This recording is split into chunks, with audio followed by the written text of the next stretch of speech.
இல்ல, வரலாற்று சிறப்பு மிக்க எதிர்க்கட்சிகள் ஆளக்கூடிய மாநிலங்களின் உரிமையை பாதுகாக்கிற ஒரு தீர்ப்பா நான் பாக்குறேன். ஏன்னா ஆளுநரை வைத்து பேரலா ஒரு கவர்மெண்ட் நடத்திட்டு இருந்தது மோடி அரசு. மக்களால் தேர்ந்தெடுக்கப்பட்டவர்களை ஒரு கிள்ளுக்கிற மாதிரி நினைச்சிட்டு சைட்ல ஒரு கவர்மெண்ட் நடத்திக்கிட்டு அவங்க இஷ்டத்துக்கு பண்ணிட்டு இருந்தாங்க இந்த ஆளுநர் ரவி. இதுக்கு சரியான பதிலடியை உச்ச நீதிமன்றம் தன்னுடைய ஒட்டுமொத்த அதிகாரத்தையும் பயன்படுத்தி அடிச்சு வீழ்த்தி இருக்கு. இந்த அதிகார திமிரை உடைத்து இருக்கிறது அப்படின்னு தான் நான் சொல்லுவேன்.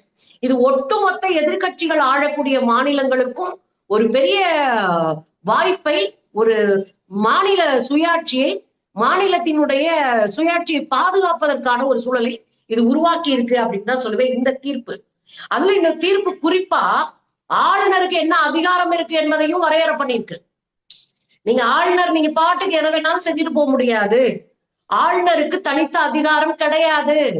நீங்க ஒண்ணும் சுப்ரீம் பவர் எல்லாம் கிடையாது. மாநில அரசோடு ஒத்துழைத்து போவதா உங்க வேலை அப்படின்னு ஒரு போடு போட்டிருக்கு. இது உண்மையிலே வரவேற்க வேண்டிய, கொண்டாட வேண்டிய ஒரு தீர்ப்பா நான் பாக்குறேன்.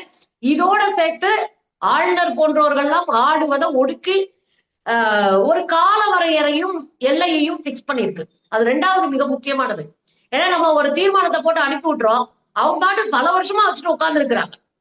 அதவே முதல்ல அடிச்சு நொறுக்கி இருக்கு.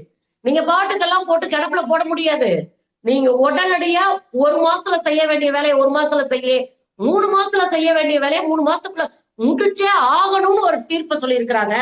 இது பயங்கரமான ஒரு நல்ல வரலாற்று சிறப்புமிக்க தீர்ப்பு.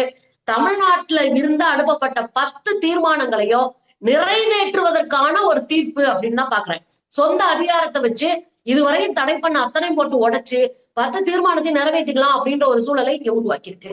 அது பெரிய வரவேற்கக்கூடிய ஒன்றா நான் பாக்குறேன். கொண்டாடணும் இந்த தீர்ப்பை.